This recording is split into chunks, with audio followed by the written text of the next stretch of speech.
అమ్మా, పాలు, పెరుగు, నెయ్యి, తేనె కావాలి. ఉన్నాయి స్వామీజీ, తీసుకొస్తాను. త్వరగా రామ్మా. నువ్వు రారా తూ.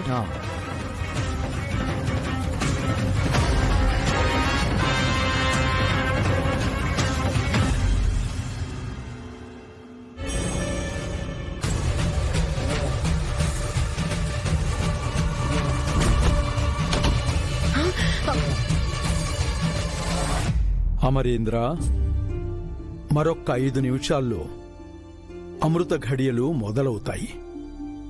అప్పుడు హోమం మొదలు పెడదాం. అలాగే స్వామి.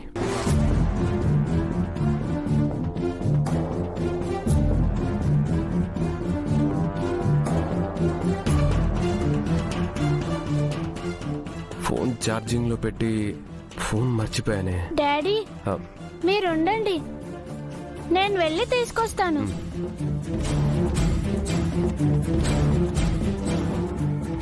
వీడు మన కొంప ముంచేలా ఉన్నాడు మనోహరి. వాడు దొరికిపోతే మన పని అయిపోయినట్టే. అమర్ సార్ మన ముగ్గురిని పిట్టల్ని కాల్చినట్టు కాల్చి చంపేస్తాడు.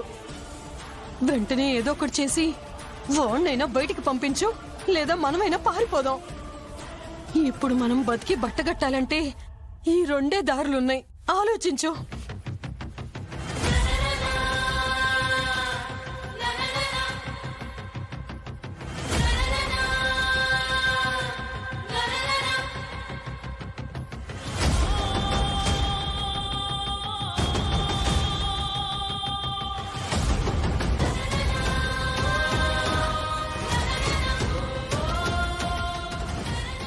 డాడీ ఫోన్ ఎక్కడ పెట్టారు?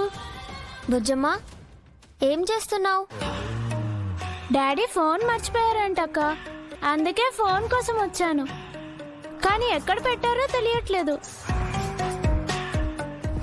అదిగో అక్కడుంది.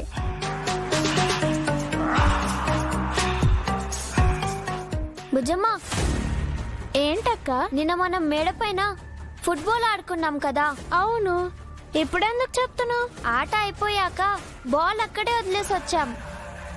డాడీ చూస్తే పనిష్మెంట్ ఇస్తారు కదా, అందుకని పైకి వెళ్ళి బాల్ తీసుకొని వద్దాం. తర్వాత తీసుకుందాం అక్క.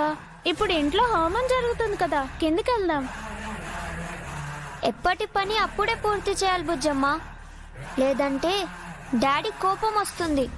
నీకు తెలుసు కదా. అయితే ఈ ఫోన్ డాడీకి ఇచ్చేసి వస్తాను. ఇప్పుడు వద్దు, పైకి వెళ్ళి బాల్ తీసుకొచ్చాక అప్పుడు ఫోన్ తీసుకొని ఇద్దరం కిందికి వెళ్దాం.